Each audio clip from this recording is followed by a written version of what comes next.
राजा जनक को पराशर मुनि का उपदेश। युधिष्ठिर ने कहा, पितामह, जैसे अमृत पीने से मन नहीं भरता, उसी तरह आपके वचन सुनने से मुझे तृप्ति नहीं होती।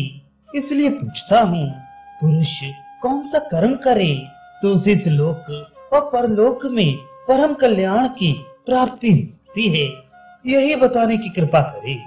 भीष्म जी ने कहा, युधिष्ठिर, इस विषय में भी मैं पूर्ववत तुम्हें एक प्राचीन प्रसंग सुना रहा हूँ।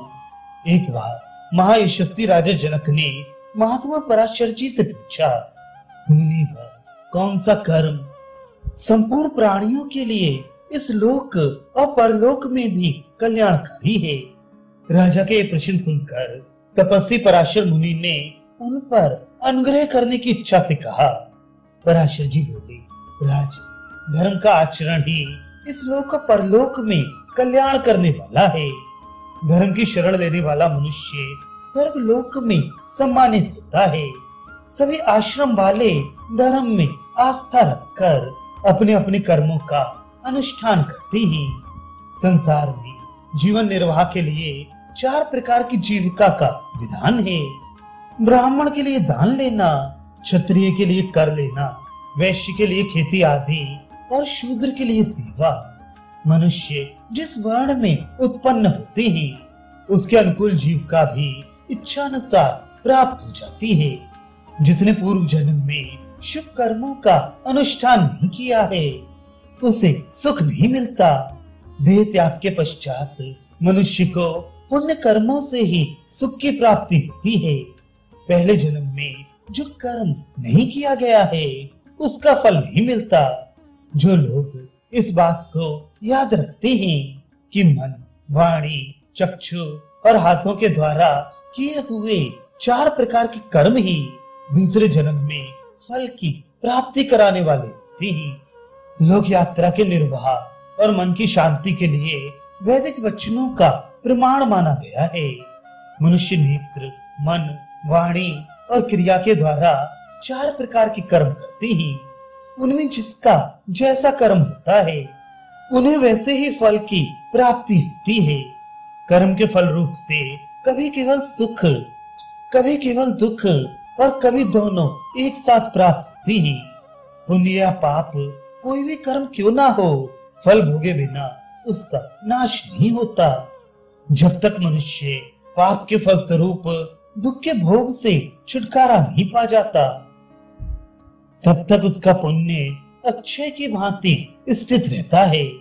जब पाप जनित दुख का भोग समाप्त हो जाता है तब पुरुष अपने पुण्य कर्म के फल का उपभोग आरंभ करता है। जब पुण्य का भी क्षय हो जाता है तब फिर वह पाप का फल भोगता है। इंद्रिय संयम, क्षमा, धैर्य, तेज, संतोष, सत्य भाषण, लज्जा, अहिंसा, दुर्व्यसन का अभाव तथा चतुरता, ये सब गुण सुख देने वाले हैं। मनुष्य को जीवन पर्यंत पाप या पुण्य में ही आसक्त ना होकर अपने मन को परमात्मा के ध्यान में लगाने का प्रयत्न करना चाहिए। जीव दूसरे के किए हुए शुभ अथवा अशुभ कर्म को नहीं भोगता, वह स्वयं जैसा करता है वैसा फल पाता है। मनुष्य दूसरे के जिस कर्म की निंदा करता है उसे स्वयं भी वह कर्म नहीं करना चाहिए, क्योंकि जो दूसरे की तो निंदा करता है किंतु स्वयं वैसे ही कर्म में लगा रहता है उसका जगत में उपहास होता है। डरपोक क्षत्रिय भक्ष्यवक्ष का विचार ना करके सब कुछ खाने वाला और सत्य से भ्रष्ट हुआ ब्राह्मण, बेरोजगार वैश्य, आलसी शूद्र, शील रहित विद्वान, सदाचार का पालन न करने वाला कुलीन, दुराचारणी स्त्री, विषयासक्ति योगी, केवल अपने लिए खाना बनाने वाला मनुष्य, मूर्ख वक्ता, राजा से हीन राष्ट्र तथा अजितेंद्रिय होकर प्रजा के प्रति स्नेह न रखने वाला राजा, ये सब शोक की योग्य हैं। राजा आयु दुर्लभ वस्तु है, इसे पाकर आत्मा को नीचे नहीं गिराना चाहिए, अपितु पुण्य कर्मों का अनुष्ठान करते हुए ऊंचे उठने का प्रयत्न करना चाहिए। पुण्य कर्म से ही मनुष्य उत्तम वर्ण में जन्म पाता है। पापी के लिए वह अत्यंत दुर्लभ है। वह उसे ना पाकर अपने पाप के द्वारा अपना ही नाश कर लेता है। अनजान में जो पाप बन जाए उसे तपस्या के द्वारा नष्ट कर दे, क्योंकि अपना किया हुआ पाप रूप ही फल देता है। अतः दुख देने वाले पाप कर्म का कभी सेवन न करे। पाप का फल कितना कष्टप्रद है इसे मैं जानता हूँ। उससे प्रभावित मनुष्य अनात्मा में ही आत्मबुद्धि करने लगता है। बिना रंगा हुआ वस्त्र धोने से स्वच्छ हो जाता है, किंतु जो काले रंग में रंगा हो वह सफेद नहीं होता। इसी तरह पाप को भी काले रंग के समान ही समझना चाहिए। जो स्वयं जानबूझकर पाप करने के पश्चात उसका प्रायश्चित करने के लिए पुनः शुभ कर्म का अनुष्ठान करता है, वह उन दोनों का पृथक पृथक फल भोगता है। अनजान में जो हिंसा होती है वह अहिंसा व्रत का पालन करने से दूर हो जाती है, किंतु स्वेच्छा से किए हुए पाप को वह भी दूर नहीं कर सकती। ऐसा वेद शास्त्रों के जानने वाले ब्राह्मणों का कथन है। परंतु मैं तो ऐसा मानता हूँ कि पुण्य या पाप जानबूझकर हो या अनजान में उसका कुछ ना कुछ फल होता ही है। देवता और मुनियों ने जो कर्म किए हैं, धर्मात्मा पुरुष को उनका अनुकरण नहीं करना चाहिए तथा सुनकर उन कर्मों की निंदा भी नहीं करनी चाहिए। जो मनुष्य मन में खूब सोच विचार कर ये काम मुझसे हो सकेगा या नहीं, इस बात का निश्चय करके शुभ कर्म का अनुष्ठान करता है, वह अवश्य ही अपनी भलाई देखता है। अतः राजा को चाहिए कि अपने उन्नतिशील शत्रुओं को जीते, प्रजा का न्याय पूर्वक पालन करे, नाना प्रकार के यज्ञों का अनुष्ठान करके अग्निदेव को तृप्त करे तथा वैराग्य होने पर मध्यम अवस्था या अंतिम अवस्था में वन में जाकर रहे। राज प्रत्येक पुरुष को इंद्रिय संयमी और धर्मात्मा होकर समस्त प्राणियों को अपने ही समान समझना चाहिए तथा जो विद्या तप और अवस्था में अपने से बड़े हों उनकी यथाशक्ति पूजा करनी चाहिए। नरेंद्र सत्य भाषण तथा अच्छे बर्ताव से ही सबको सुख मिलता है। श्रेष्ठ पुरुष को दिया हुआ दान और श्रेष्ठ पुरुष से प्राप्त हुआ प्रतिग्रह, इन दोनों का महत्व बराबर है। तो भी प्रतिग्रह स्वीकार करने की अपेक्षा दाता होकर दान देना ही अधिक पवित्र माना गया है। जो धन न्याय से प्राप्त हुआ हो और न्याय से ही बढ़ाया गया हो, उसे धर्म के उद्देश्य से यत्न पूर्वक बचाए रखना चाहिए। यह धर्म शास्त्र का निश्चय है। धर्म चाहने वाले को क्रूर कर्म के द्वारा धन का उपार्जन नहीं करना चाहिए। अधर्म से संपत्ति बढ़ाने का विचार भी मन में नहीं लाना चाहिए। जो मौसम का विचार करके अतिथि को ठंडा या गर्म किया हुआ जल पवित्र भाव से अर्पण करता है, उसे भूखे को भोजन देने के समान फल प्राप्त होता है। महात्मा राजा रंतिदेव ने फल मूल और पत्तों से ऋषियों का पूजन किया था और इसी से उन्हें वह सिद्धि प्राप्त हुई जिसकी सब लोग अभिलाषा करते हैं। महाराज शैव्य ने भी फल और पत्तों से ही माठर मुनि को संतुष्ट किया था, जिससे उन्हें उत्तम लोक मिला। प्रत्येक मनुष्य देवता, अतिथि, भृत्य वर्ग और पितरों का तथा अपना भी ऋणी होकर जन्म लेता है। अतः उसे उस ऋण से मुक्त होने का यत्न करना चाहिए। वेदों का स्वाध्याय करके, ऋषियों के यज्ञ के अनुष्ठान से, देवताओं के श्राद्ध से, पितरों के तथा स्वागत सत्कार से अतिथियों के ऋण से छुटकारा होता है। इसी प्रकार वेद वाणी के श्रवण मनन, यज्ञ शेष अन्न के भोजन तथा जीवों की रक्षा करने से मनुष्य अपने ऋण से मुक्त होता है। पुत्र आदि भृत्य वर्ग के पालन पोषण का आरंभ से ही प्रबंध करना चाहिए। इससे उनके ऋण से भी मुक्ति हो जाती है। ऋषि मुनियों के पास धन नहीं था, फिर भी वे अपने प्रयत्न से ही सिद्ध हो गए। उन्होंने विधि पूर्वक अग्निहोत्र करके सिद्धि प्राप्त की थी। असित, देवल, नारद, पर्वत, कक्षीवान, जमदग्नि नंदन परशुराम, आत्मज्ञानी तांडे, वशिष्ठ, जमदग्नि, विश्वामित्र, अत्रि, भरद्वाज, हरिश्मश्रु, कुंडधार तथा श्रुतश्रवा आदि महर्षियों ने एकाग्र चित्त होकर ऋग्वेद की ऋचाओं से विष्णु का स्तवन किया तथा उन्हीं की कृपा से तपस्या करके उत्तम सिद्धि पाई। जो पूजा के योग्य नहीं थे वे भी विष्णु का स्तवन करके पूजनीय संत होकर उन्हीं को प्राप्त हो गए। इस लोक में निंदनीय आचरण करके किसी को भी अपने अभ्युदय की आशा नहीं रखनी चाहिए। धर्म का पालन करते हुए जो धन प्राप्त होता है वही सच्चा धन है। पापाचार से प्राप्त होने वाला धन तो धिक्कार के योग्य है। धन की इच्छा से सनातन धर्म का त्याग नहीं करना चाहिए। राजीव, जो प्रतिदिन अग्निहोत्र करता है वही धर्मात्मा है और वही पुण्य करने वालों में श्रेष्ठ है, क्योंकि संपूर्ण वेद दक्षिण, आहवनीय तथा गार्हपत्य इन तीन अग्नियों में ही स्थित हैं। जिसका सदाचार कभी लुप्त नहीं होता वह ब्राह्मण अग्निहोत्र न करने पर भी अग्निहोत्री ही है।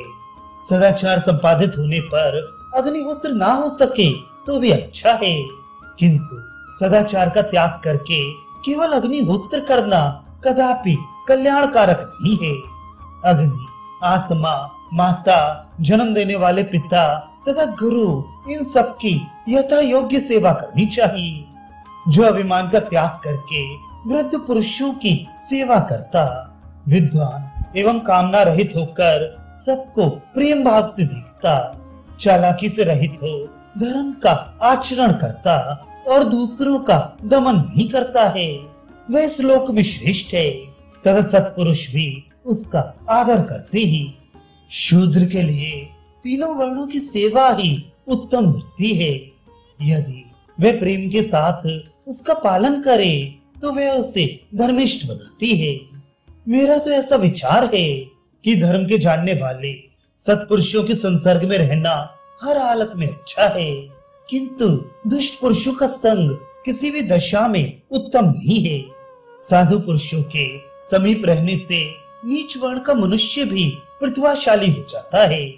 श्वेत वस्त्र को जैसे रंग में रंगा जाता है वैसा ही उसका रूप हो जाता है। इसी प्रकार जैसा संग किया जाता है वैसा ही रंग अपने ऊपर चढ़ता है। इसलिए गुणों में ही अनुराग करना चाहिए, दोषों में नहीं, क्योंकि मनुष्यों का जीवन अनित्य और चंचल है।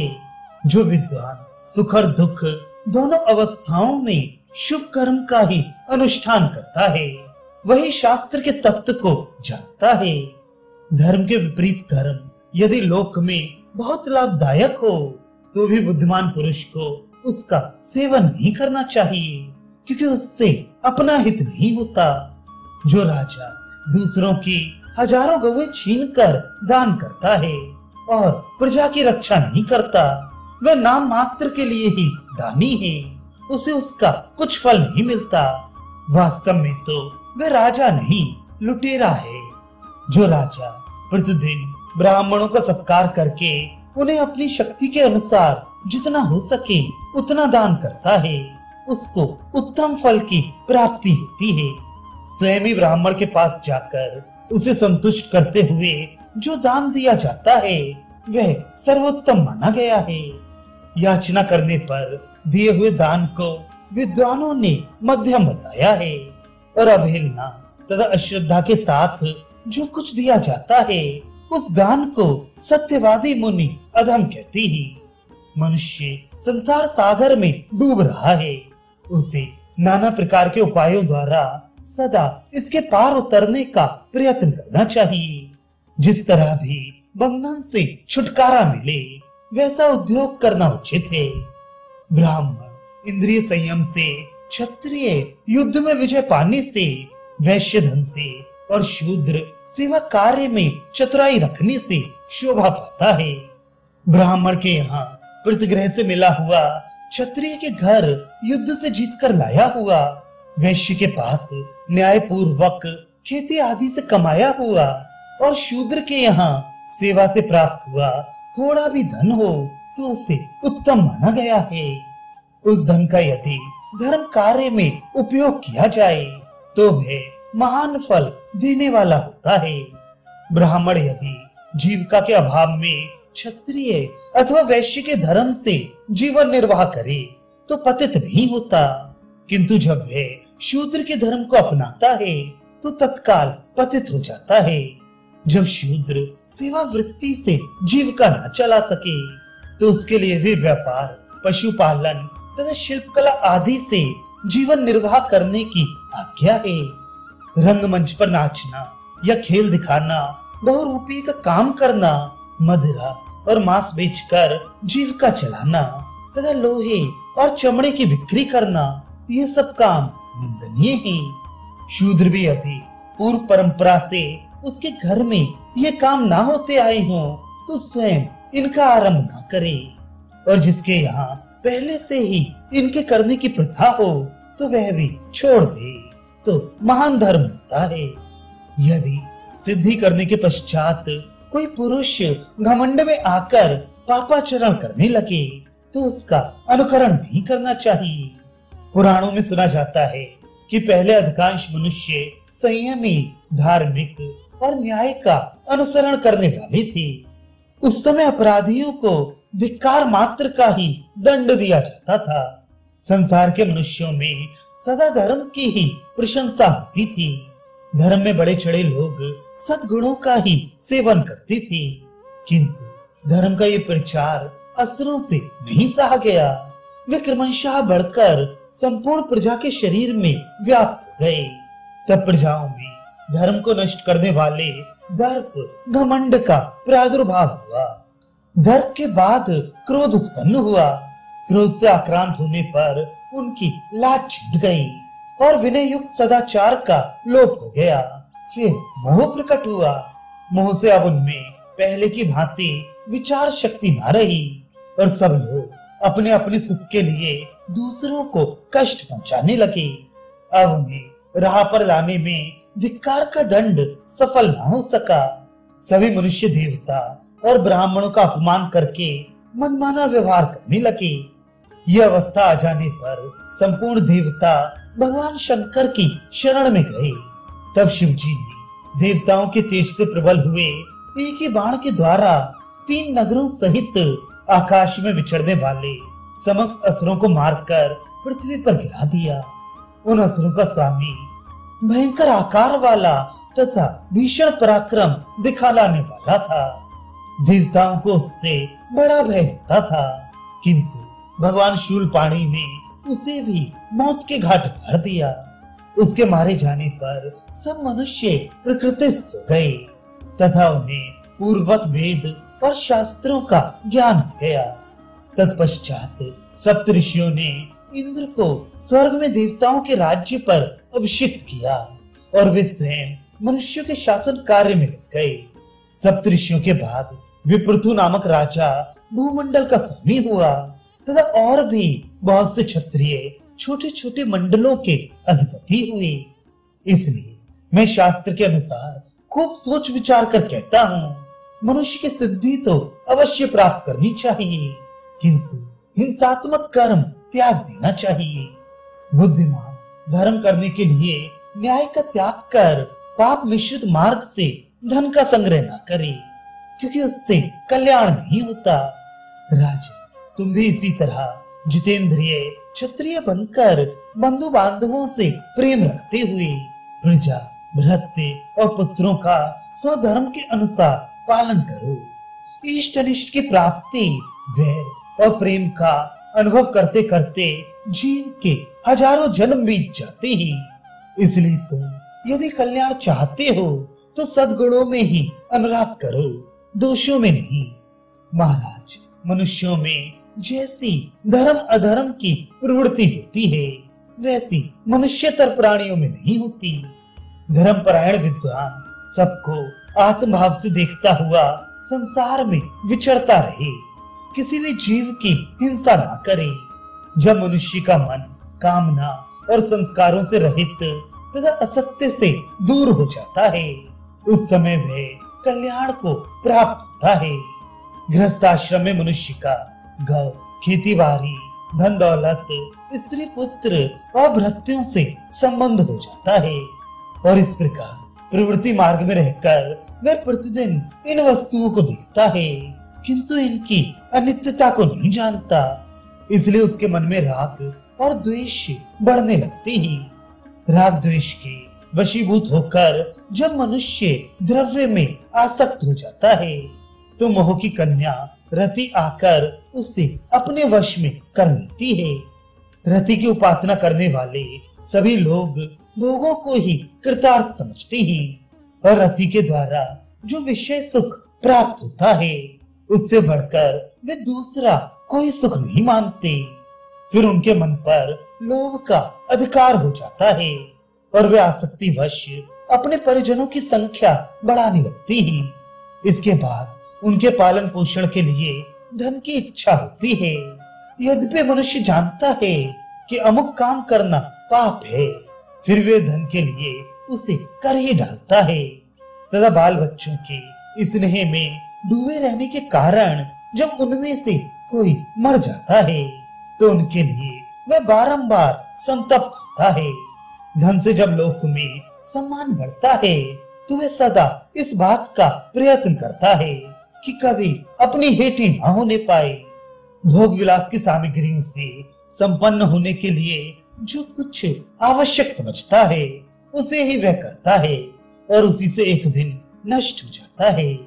वास्तव में जो शुभ कर्मों का अनुष्ठान करते हैं और उनसे सुख पाने की इच्छा नहीं रखते, उन समत्व बुद्धि से युक्त ब्रह्मवादी पुरुषों को ही सनातन पद की प्राप्ति होती है। संसारी जीवों को तो जब उनके स्नेह के आधारभूत स्त्री पुत्र आदि का नाश हो जाता, धन चला जाता और रोग तथा चिंता से कष्ट उठाना पड़ता है, तभी वैराग्य होता है। वैराग्य से आत्म तत्व की जिज्ञासा होती है। जिज्ञासा से शास्त्रों के स्वाध्याय में मन लगता है। स्वाध्याय से उसके मन में ये बात बैठ जाती है कि तप ही कल्याण का साधन है।